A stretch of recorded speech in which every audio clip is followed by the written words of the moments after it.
Fourth Great Ninja War. Honestly, the final arc of the original 72 volume, 700 chapter manga for the Naruto story, honestly has been met with mixed reviews based on what I can see.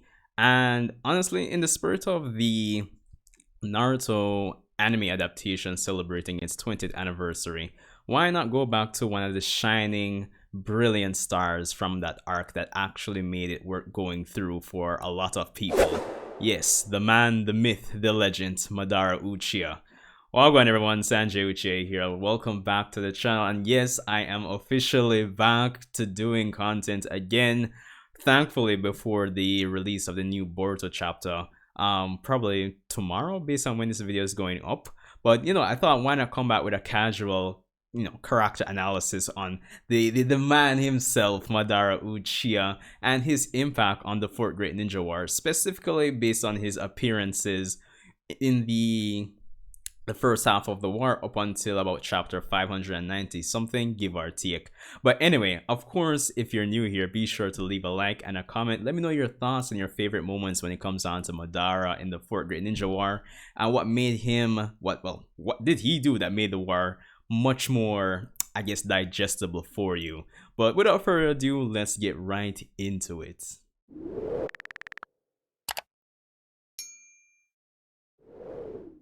Alright, so getting into it, like I said, the Fourth Great Ninja War.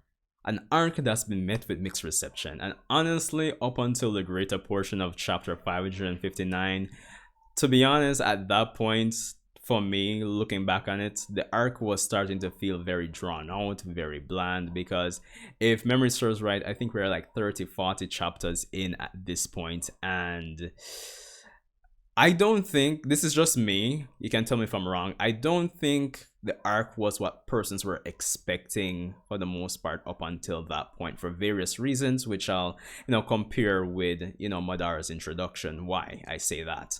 Now, at this point, we've already gone through a lot of the Edo Tensei. We've gone through the first day of the war, essentially. We've seen Toby employ his white Zetsu, let's clone members of the Alliance tactics. We see Naruto sending out his Super Saiyan army. It's a major turning point for the Alliance in the war here.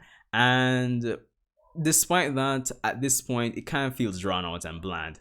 And that leads us to the end of chapter 559, where Kabuto, through Mu, actually brings the man, the myth, the legend onto the field, Madara Uchiha, and he's just standing there, menacingly! What an introduction it was. Honestly, I remember back in the day, I was like reading this like week to week, and just Madara's introduction by the end of chapter 559 was... yo, I was hyped. But the interesting thing now, like now that I do content on YouTube, I can look back and just explore, probably what were the subconscious and conscious reasons why that moment kind of just vibed with me as a viewer, and why I believe it like had the impact that it did. And what it was essentially what the arc definitely needed at that point. And this kind of leads me into one of the problems that contributed to the arc feeling bland, and that's build up.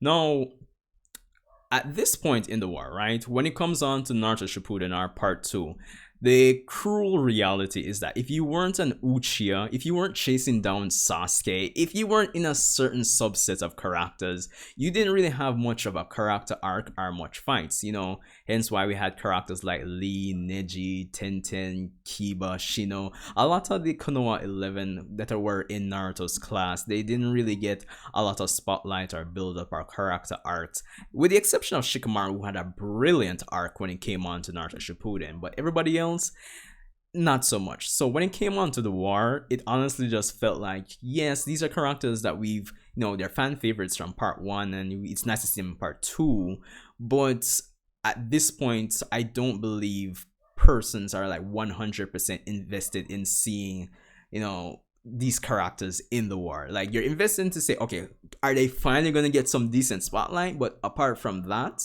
not so much. So it kind of starts to contribute to the war, the arc feeling bland. Hence why we have Madara, who's the polar opposite of this. Because unbeknownst to the viewer, in direct relation to the war really and truly, Madara was first introduced in chapter 490 when Kabuto visited Obito to actually like, I've come to bargain essentially. And that was when we had the mystery of the sixth coffin, yeah, introduced. And honestly, that was one heck of a time to be a Naruto reader. The sixth coffin, remember those theories? Yo, that was a wild time to be, to tell you the truth. And it's not just that. There is a number of things that Kishimoto did to actually build up to the reveal of Madara in chapter 559. There like the build up and just the work that was put in to just kind of drip feed us for the reveal is very interesting. We have as far back as chapter 234, which is the end of the Naruto and Sasuke fight in part 1. Of course, we have Kurama in chapter 309 make mention of Sasuke's chakra and his eyes reminding him of Uchiha Madara. We have in chapter 370, you have Jiraiya actually, trying to contemplate if Minato sealing, the Nine Tails within Naruto, was there more to it? And of course, there is that comparison to Madara there. Of course, Madara does take center stage. Well, not center stage, but he is talked about in the fight between Itachi and Sasuke, like in chapter 385. Obito, acting as Madara himself, kind of talks about him through chapter 399. When it comes on to the the birth of Naruto flashback in like the early 500s, we have Minato like talking about him as well. So you see, there are a lot of moments there that actually solidifying that Kishimoto has been building up to this point. So compared to the other elements, the other characters in the war, honestly, the build-up was there for Madara. So just seeing him there, it's just this payoff I believe the audience receives for their patience, if they were even paying attention to all that drip feeding that Kishimoto was doing over the years for Madara, because it simultaneously pays off on the build-up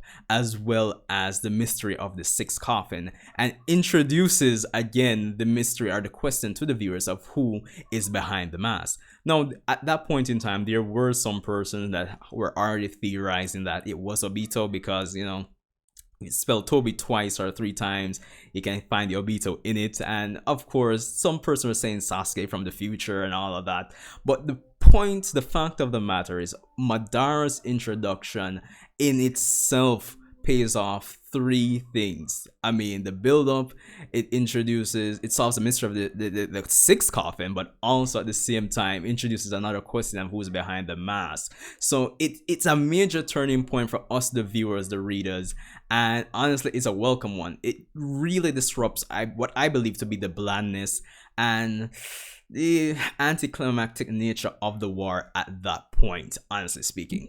Now, going forward, with all those references and build up to Madara over the years through all those chapters, right? It's one thing to tell us that this man is powerful. It's one thing to say only Madara could have done this. It's one thing to tell us, and it's one thing to show us. And show us Kishimoto did. As we go into chapter 560, we see Madara go up against Gaara's company essentially, and in the one chapter we see Madara just dismantle every man, woman, and child essentially. And it's beautiful because, again, with all the characters over the years making mention of Madara, it's again payoff for us, the viewers, and our patience to actually see his power put in actions, just to see that even though the characters that were making mention of him were credible, actually seeing his skills and abilities in action definitely was a turning point, definitely needed. What I will say is that even though this is a character analysis, Madara's power is heavily tied to his character. Honestly, he's just that type of character, and just talking about his showcase in chapter 560 is one to like, it's crazy. I mean, even we see him pull out the Rinnegan, we see him dropping meteors. Like, what can I say? Honestly speaking, his power itself is this, well, how should I put it? It's the rising stakes that the war needed. And honestly, in just those two chapters, Madara heavily impacts the flow of the story. His power, which I believe is heavily tied to his character, is it it turns the entire arc on top of its head essentially, and it narrows down our focus on what to actually like just focus on going forward. As the arc goes on, we see Madara go up against the five Kage, and of course, as a character that has lived in battle, as a shonen story, I would say it's very important for us to actually be able to, at least to some degree, explore Madara's character through battle. And I think going forward we do get that, because of course, yes, we do get the payoff of the build up, we do introduce new mysteries, we turn the arc on its head, we have a new renewed interest in the arc, but just being powerful in itself wouldn't be enough. And I think throughout the fight with the five Kage, that's what we explore, the nuance of Madara's character, if not completely, at least partially. We do see that he is not above complimenting his opponents when they actually get the jump on him. No, it's one thing for Madara to come out, and I know the easy thing is to paint him as, you know, he feels he's that guy, he feels he's the top of the food chain, he feels he's arrogant, he's I mean, to be honest, he is that guy that guy at this point in the arc, if I'm being quite honest. But it's interesting to see that he's not above like just complimenting his opponents. He doesn't have pride to the extent that like, oh, I would never compliment these guys, you know, they're trash, they're beneath me. I mean, he kind of does feel that way, but he's not above that. And you know, it kind of opens up, there's more to him than, you know, meets the eye. And you know, he's there fighting the Kage, and it's like, yo, your defense isn't bad, your offense isn't bad either, and thing, but you still can't beat me, fam. Like, that's the overall energy that Madara actually brought to the arc. And it's not just that, we see that his character, there's much more nuance to it than we thought, like compared to how he was initially portrayed, or even through the build-up chapters. Honestly, we see that he's not above even making jokes or just, you know, just the sarcasm. And I remember when this man pulled out the perfect Susanoo, it's like, yo, it's a good thing Hashirama isn't here, man, because at least the maps won't have to be redrawn as much. I'm like, yo, fam, really? Honestly, that was funny. So, you know, that was another element I think persons really loved with his character. But even throughout the same fight with the five Kage, we see him kind of push forward this idea of he hates weakness. He hates weak Senju and all of that. And I mean, to be honest, we'd get the full picture later on in the second half of the war, but given the history that we know of Madara so far, with all the build-up chapters that we got, that I mentioned earlier in the video, we know that he's been through this whole history of, you know, conflict and war. So him hating weakness and him hating weak Senju, especially a weak Senju woman, quote unquote, like Tsunade, it's easy to see on the surface why. Like, it's easy to paint him as, oh, he's just being arrogant, as I was saying before. But given his history, given the build-up that Kishimoto actually did, we know there's more to it than that. We know that he's lived in an environment where strength is what's needed to survive. So it's not as black and white as him being arrogant, having a lot of pride. And the nuance to it with the history that he's had with the Senju, we know that he has a lot of respect for Hashirama Senju and the Senju clan overall. Hence why he says he hates weak Senju. He hates weakness. Weakness disgusts him. But it's rooted in his overall upbringing and the era that he grew up in. So that's one thing I think maybe a lot of persons may have missed at that point in time during the fight with the five Kage, that later on, probably in retrospect, we as the audience, we as the readers who are into the Boruto era now, can look back on and say, yo, yeah, even up until that point, despite that, like the hype aside, the power aside, the skill aside, the personality and skill aside, like there is some deep rooted substantial to where his statements are actually coming from. And that's one thing I think persons really appreciate when it comes on to the character of Madara Uchiha. Now, the next interesting thing that I found throughout this first half of the war with Madara's appearances here is the philosophy that's at play, the philosophical conflict, I would say, between the five Kage, who are at this point in time throughout the war and through working together, are trying to move forward to an era where we can get rid of the old ninja system, we can move past the hate and everything. But Madara stands as the character who's coming from an era where he believes that there's only hate can be passed down, and we can only solve this issue by taking drastic measures. I find it very interesting because not only are the five Kage philosophically in conflict with Madara when it comes on to this point in time, but you got to remember, we more or less, quote unquote, just came off a major turning point in Naruto's character arc, in which he is trying to be the character that the five Kage are portraying here. We're trying to push forward to a future where we get rid of the cycle of hatred, get rid of the cycle of conflict. So Madara here, it's interesting when he makes a statement like, he's in a conversation with Tsunade and he's saying like, yo, passing on will, that's not power.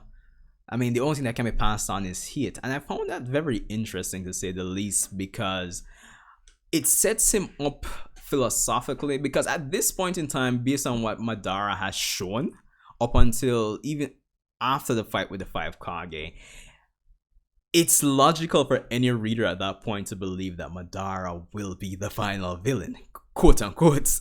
So I think it was interesting that, like, looking at his character, because again, at this point, we're still kind of being drip fed, things about his character.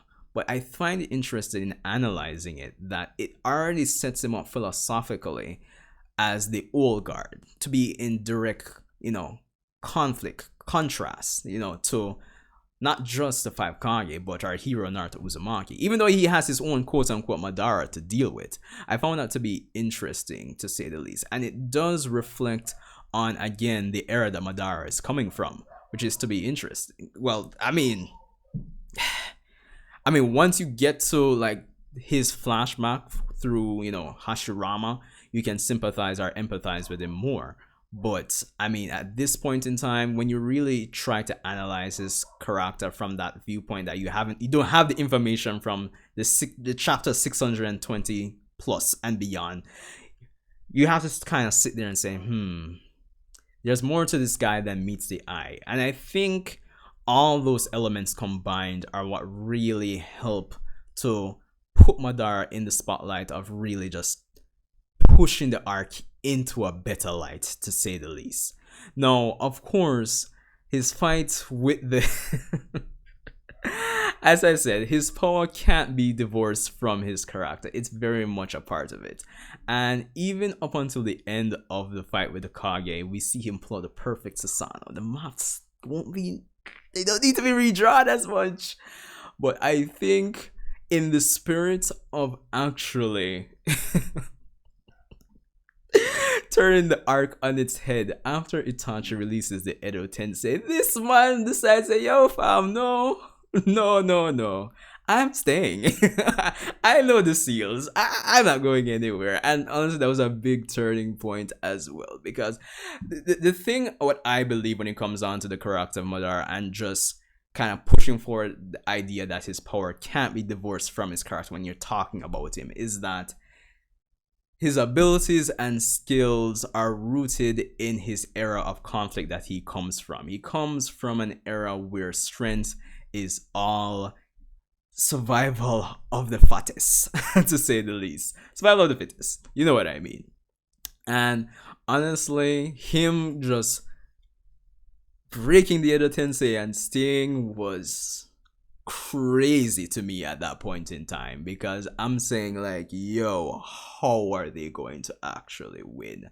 Madara's power it brought the much needed rise in stakes that the arc definitely needed, on the heels of a substantial amount of build up that a lot of the characters throughout the arc didn't necessarily have, to be honest. So it really and truly led to the arc at that point, right prior to Madara being introduced, it led to the arc honestly just feeling bland and drawn out. So Madara's introduction honestly impacted the whole arc and really improved it for the better in terms of just keeping viewer interest and seeing where the story was going to go.